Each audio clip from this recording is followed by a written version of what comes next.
الحمدللہ وکفا وسلام علی عبادہ الذین اصطفیٰ اما بعد فاعوذ باللہ من الشیطان الرجیم بسم اللہ الرحمن الرحیم۔ معزز محترم محتشم سامعین حضرات، 20 فروری بروز اتوار 2022 بعد نماز عشاء کا یہ درس قرآن انشاءاللہ سورۃ الانفال آیت نمبر 70 سے لے کر آیت نمبر 71 تک جاری رہے گا۔ آپ دعا فرمائیے رب کریم مجھے شرح صدر کے ساتھ حق سچ بیان کرنے کی توفیق عطا فرمائے اور ہم سب کو مل کر عمل پیرا ہونے کی توفیق عطا فرمائے۔ کل میں نے آپ سے یہ عرض کیا تھا کہ مسئلہ آ گیا تھا جنگ بدر کے قیدیوں کا کہ ان سے فدیہ لے کر چھوڑا جائے یا ویسے چھوڑا جائے۔ اس کے سارے احکام میں نے کل بیان ہے۔ فیصلہ یہ ہوا تھا کہ فدیہ لے کر چھوڑا جائے، اس کو اللہ نے پسند ہے۔ اس پر جو عتاب نازل ہوا وہ میں نے کل بیان کر دیا تھا۔ اب یہ پہلی جنگ تھی تو پہلی جنگ میں ان سے کچھ مال بھی چھینا تھا۔ اس مال کو اللہ نے فرمایا فَكُلُوا، اس کو کھاؤ، مما غنمتم حلالا طیبا، اس مال غنیمت کو جو تم نے حاصل کیا ہے حلال اور پاکیزہ، طیب حلال اور واتقوا اللہ، اللہ سے ڈرتے رہو۔ کل میں نے بتا دیا تھا حلال کیا ہوتا ہے، طیب کیا ہوتا ہے۔ ان اللہ غفور الرحیم، یہ جو کچھ ہو گیا ہے اللہ درگزر کرنے والا ہے اور رحم کرنے والا ہے۔ اب آج کی آیات کا تعلق ایک اور مسئلے سے ہے، وہ ہے قیدیوں کا مسئلہ۔ قیدیوں میں حضور کے چچا سیدنا عباس پڑھی رضی اللہ، یہ بھی کافروں کی طرف سے آئے ہوئے تھے، اس وقت تک مسلمان ہیں۔ انہوں نے آ کے نا بات کی، کہنے لگے بھتیجے میں مسلمان ہونا چاہتا ہوں، میں تو آپ مجھے 2 رعایتیں فوری دیں۔ ایک تو جو یہ سونا شونا کافی لائے تھے وہ بھی صحابہ نے چھین لیا، کہنے لگے وہ پھر میرا واپس کر دیں، اور دوسرا چونکہ میں نے مسلمان ہونا ہے تو مجھ سے فدیہ بھی نہ لیا جائے۔ اب حضور پاک صلی اللہ علیہ وآلہ وسلم نے فرمایا چچا تو نے مسلمان ہونا ہے یا نہیں ہونا خدا جانے، کون جانے، یہ ہے اللہ کا تیرا معاملہ۔ ابھی تک تو تو کافروں کی طرف سے آیا ہوا ہے، ابھی تک تو نے کلمہ پڑھا، اب تجھے فدیہ تو دینا ہی پڑے گا، اپنا بھی دینا پڑے گا اور اپنے بھتیجے نوفل بن حارث کا بھی دینا پڑے گا، اور اپنے بھتیجے عقیل بن ابی طالب، ابو طالب کے بیٹے حضرت علی کے بھائی، ان کا بھی دینا پڑے گا۔ وہ بھی قیدیوں میں تھے اور اس وقت کافروں کی طرف سے لڑنے آئے ہوئے تھے۔ عباس کہنے لگا میرے پاس تو پیسے ہے ہی کوئی نہیں، بولو میرے پاس تو دینے کے لیے کچھ ہے ہی نہیں، بولا کرے نا یار۔ تو نبی کریم صلی اللہ علیہ وسلم نے فرمایا فَأَيْنَ الْمَالُ الَّذِي دَفَنْتَهُ أَنْتَ وَأُمُّ الْفَضْلِ، وہ مال کدھر گیا جو تم نے اور تیری بیوی ام فضل نے دفن کیا ہے، اور فَقُلْتَ لَهَا، تو نے اس سے کہا تھا ان اصبت فی سفری ھذا، اگر مجھے کوئی سفر میں مصیبت آ گئی یا میں واپس نہ آ سکا تو ھذا فھذا المال لبنی فضل وعبد اللہ وقسم، یہ تو پھر جو مال ہے نا یہ تو میرے بچوں میں یعنی فضل میں، عبداللہ میں اور قسم میں تقسیم کر دینا۔ تو فرمایا وہ مال جو تو نے اپنی بیوی کو یہ کہہ کر گھر میں دفن کیا ہے وہ کدھر جائے گا؟ تو کہہ رہا ہے کہ میرے پاس مال ہے۔ اب سنیے جواب اس کا، حضرت عباس کا، کہنے لگا یا رسول اللہ، اے اللہ کے رسول، پہلے تو بھتیجا کہتا تھا، اب کیا کہہ رہا ہے؟ کہتا کہ انی لا اعلم، اب میں جان گیا کہ انک رسول اللہ، انک رسول اللہ، تو اللہ کا رسول ہے۔ ان ھذا شیء ما علمہ غیری وغیر ام الفضل، اللہ کی قسم وہ جو مال دفن کیا ہے وہ یا میں جانتا ہوں یا میری بیوی جانتی ہے۔ آپ کو کیسے پتا چلا؟ آپ کے نبی ہونے کی دلیل ہے۔ اب یہاں کہتے ہیں نبی کو پتہ نہیں دیوار کے پیچھے کا بھی، اور حضور بدر میں بیٹھ کر مکہ میں، اور وہ بھی گھر کے کونے میں جہاں عباس نے اور سیدہ ام الفضل نے چھپ کر خزانہ دفن کیا تھا، مال دفن کیا تھا، حضور فرما رہے ہیں وہ پھر مال کہاں جائے گا؟ اور وہ کہہ رہے ہیں یہ آپ کے نبی ہونے کی دلیل ہے۔ تو وہ نبی کا علم غیب مان کر صحابی بن گیا۔ اب آپ فیصلہ کر لیں، آپ نے صحابیوں کی ماننی ہے یا وہابیوں کی ماننی ہے؟ تو صحابی تو کہتے ہیں یہ نبی کے نبی ہونے کی دلیل ہے کہ وہ ہمارے گھر کی چھپی ہوئی چیزوں کو بھی جانتا ہے۔ چلے جی، تو یہ جواب آ گیا۔ وہ کہنے لگا وہ جو میرا سونا انہوں نے چھین رکھا ہے چلو وہ تو واپس کر دو، اسی سے پھر میں فدیہ دے دیتا ہوں۔ حضور نے فرمایا وہ مال غنیمت ہے، وہ حلال ہو گیا، وہ بھی تمہیں واپس ہے، یہ گھر والے پیسوں سے تمہیں دینا پڑے گا فدیہ، اپنا بھی اور اپنے 2 بھتیجوں کا بھی۔ تو پھر انہوں نے مال منگوایا اور فدیہ ادا کر دیا۔ تو کلمہ تو پڑھ لیا، اس پر یہ آیت ہوئی یا ایھا النبی، اے میرے نبی کریم، قل آپ فرمائیے، لمن فی ایدیکم من الاسریٰ، ان قیدیوں سے فرمائیے جو تمہارے قبضے میں ہے، جو اس وقت آپ کے قبضے، کیا فرمائیے؟ فرمائیے یعلم اللہ فی قلوبکم، اگر جان لی اللہ تعالیٰ نے تمہارے دلوں میں خیرن، کوئی خوبی، تم کہتے ہو نا ہم اسلام لائیں گے تو لاؤ پر فدیہ دو، اگر اللہ نے کوئی خیر جان لی، یعنی اللہ نے تمہارے دلوں میں ایمان جان لیا، یعنی تم ایمان لے آئے اور خیر پر آ گئے، تو یؤتیکم خیرا مما اخذ منکم، تو اللہ تعالیٰ عطا فرمائے گا اس سے بہتر جو تم سے لے لیا گیا ہے۔ یہ جو فدیہ لے لیا گیا ہے نا، اس سے بہتر اللہ تمہیں عطا فرمائے گا، اور اللہ نے بہتر دے دیا۔ حضرت عباس کہتے ہیں کہ میں نے کلمہ پڑھ لیا، میرے 20 غلام علاقوں میں کام کر رہے ہیں جو مجھے کمائی کر کر کے روزانہ بھیج رہے ہیں، اور فرمایا حاجیوں کو پانی پلانے کی خدمت بھی اللہ نے ایمان لانے کے سبب مجھے عطا فرما دی۔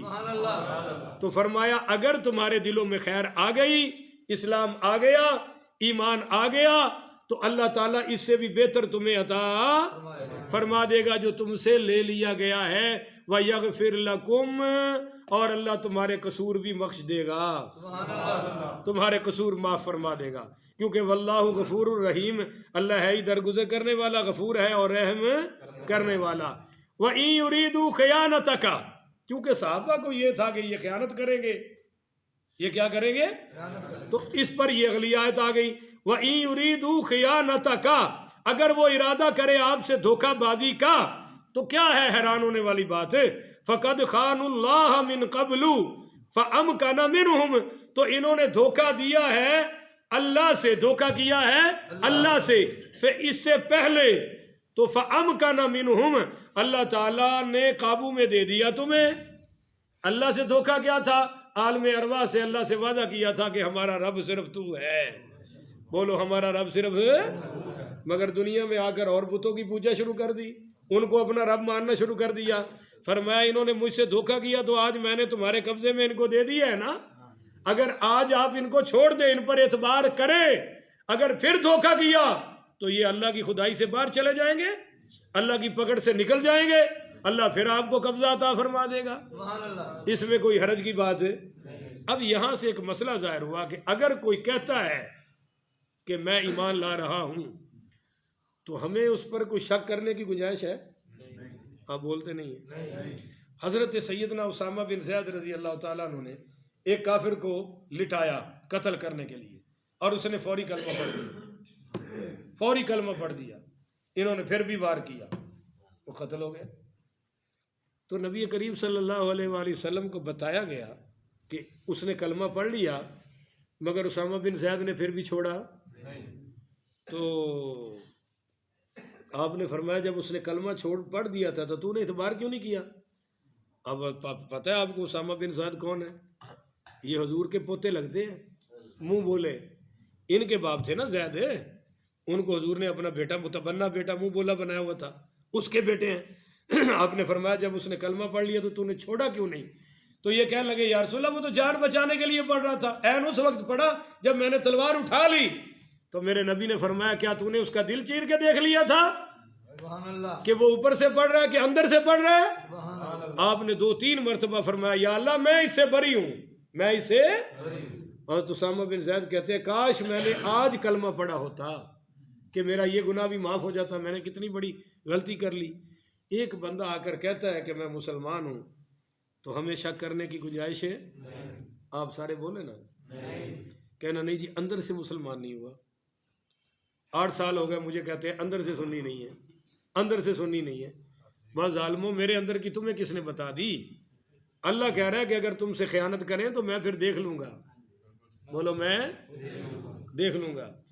تو یہ اتنا بڑا ظلم ہے کہ کوئی عیسائی کلمہ پڑھ کے مسلمان ہو جائے اور ہم کہیں تو اندر سے عیسائی ہے، تو ذرا سوچئے اس کے دل پر کیا گزر رہی ہوگی۔ ہم نے تو کہہ دیا، کیونکہ ہمارا کام تو ناراض نہ ہونا صرف بک بک کرنا ہی ہوتا ہے، لوگوں پر تان اور تانوں کے تیر برسانے ہوتے ہیں۔ ہمیں کیا ہوتا ہے؟ اگلے کے دل پہ لگے، ایمان پہ لگے، روح پہ لگے، ہماری جانیں بلا۔ ہم تو بس بے لگام قسم کے مسلمان ہیں۔ کوئی ہماری جماعت میں آ جائے، مسلک میں آ جائے، کچھ کٹ پنجیے قسم کے ملوانے ہوتے ہیں جو خود بھی بے یقینے ہوتے ہیں اور دوسروں کو بھی بے یقینہ بنانے کی پوری کوشش کرتے ہیں، اور ایسا زہر پھیلائیں گے ظالم کہ کیا کمال ہے۔ تو یقین کیجئے کہ اس وقت دل کرتا ہے کہ یا اللہ تو موت ہی عطا فرما دے، کہ یہ اتنے گھٹیا لوگ ہیں اور ایسی گھٹیا باتیں کرتے ہیں۔ وہ جی اندر سے نہیں ہے۔ آج شادی حال میں کچھ مولوی صاحبان جمع ہو گئے، ہم وہاں یہی باتیں ہو رہی تھی۔ وہ جی فلاں کہتا ہے جی اس کے پاس کتابیں وہابیوں والی، میں کہا شیعوں والی بھی ہیں بھائی، ان پہ بھی لگا دو کہ میں شیعہ ہوں۔ کتابیں تو سب کی پڑھنی پڑیں گی نا، آخر آپ نے ان کے جی ہاں ان کے مسئلوں کا حل بتانا ہے تو پڑھ کے ہی بتاؤ گے، پڑھو گے ہی نہیں تو تم کس چیز کے عالم ہو؟ تم وہ کرتے جا رہے تھے فلاں نے ایسا کہا، میں نے آخر میں ان سے کہا، میں نے کہا بات سن کہ ادھر مسیطہ مو گئی نے بولتے نہیں ہو بھائی، انہوں نے مسیطہ کوئی نہیں، جو بندی اہل حدیثوں کی مسجدیں نہیں ہیں تو مینو کوڑ چلے ہے، مینو بولنا نہیں آتا، اگو چپ بیٹھے نے، مینو تقریر کرنی نہیں آتی تو تسی تیج بیٹھے جی آتی کوئی نہیں۔ میں نے کہا مجھے خطاب کرنا نہیں آتا، کہتے آپ تو بڑا اچھا خطاب کرتے ہیں۔ تو میں کہ پھر میں ادھر جانا کیوں نہیں جانا؟ کیڑی شے نے روکے ہے؟ تسی تو دھکے پہ لاندے ہو کہ اللہ کرے ہو جائے تو اسی سچے ہوئیے، اسی آکھے او موتی مسیت والے تانوں آکھیا نہیں سی مولوی اندروں خراب ہے، تے اسی پورا ٹل لایا انہوں خراب کرن تے۔ میں کہا انشاءاللہ میرا بھی جنازہ اتھوں ہی نکلنا ہے، آج نہیں منو گے میری لاش تے منو گے بھی سنی جان دے ہے۔ میں کہا میں ہوں وہ سنی جمیل قادری، مرنے کے بعد میرا لاشا بھی کہے گا الصلاۃ والسلام۔ تو ایسے گل تے اٹھ پیا میرا پتر، اچھی لگی گل کہ بری لگی ہے؟ تو تے یار سائڈ ہی بدل لئی۔ اچھا زیادہ ثواب تو سجے پاسے ہے، تو میں نہیں میرا سجا بھائی میرا سجا۔ اچھا میں کہہ رہا تھا یہ قرآن کہہ رہا ہے کہ ہمیں ان پر شک کرنے کی ضرورت ہے۔ دل کا معاملہ اللہ کہتا ہے میں جان لوں گا۔ بولو جی آپ ان سے فرما دیجئے کہ فی ایدیکم من الاسرا، یہ جو آپ کے ہاتھ میں کہہ دیے ہیں نا کل من فی ایدیکم من الاسرا، آپ ان سے فرما دیجئے ان یعلم اللہ فی قلوبکم خیرا، اللہ جان لے گا جو تمہارے دلوں میں خیر ہے۔ تو اندر کا معاملہ کس کے سپرد ہے؟ حضرت عمر تو صاف فرمایا کرتے تھے کہ ہم فتویٰ لگائیں گے زہر پر، بولو جی ہم فتویٰ لگائیں گے زہر پر، اور سرائر میں جو ہے اندر میں جو ہے وہ خدا جانے بندہ جانے، ہمیں اس سے کوئی غرض ہے۔ پر یہ ظالم جدوں دے پے نے میرے اندر دے پیچھے پے نے، تے اندر میں بھی بڑی باری ویکھیا بھی انہاں دی کوئی گل لب جائے، اجے تک قرآن میرے سامنے ہے مینوں تے کوئی لبھی، انہاں نوں لب جائے تے پتہ نہیں۔ الحمدللہ ہم اندر سے بھی سنی ہیں باہر سے بھی سنی ہیں، اور یہ ہے وہ ظالم طبقہ جن کو قرآن پکڑ کے مسجد میں بیٹھ کے بتا رہے ہیں، پر یہ یقین ہے نہ ان کو قرآن پہ یقین آ رہا ہے، نہ اسلام پہ آ رہا ہے، نہ کلمے پہ آ رہا ہے، نہ مسجد پہ آ رہا ہے، اور نہ ان کو کسی بات پہ آ رہا ہے۔ تو ہم کہتے ہیں اندر ان کا اپنا خراب ہے، اگر اتنا اندر گندا نہ ہو تو ایسی گندی باتیں نکلتی۔ سن اے تہذیب حاضر کے گرفتار، غلامی سے بدتر ہے بے یقینی کی زندگی، بے یقین آدمی تو غلام سے بھی گرا ہوا ہے۔ اللہ تعالی ہمیں اس سے محفوظ فرمائے، اور اللہ تعالی ہمیں اندر کے معاملات چھوڑ کر نا اندر اور باہر کے گناہ چھوڑنے کی توفیق عطا فرمائے، کہو آمین۔ آخر وداوانا ان الحمدللہ رب العالمین۔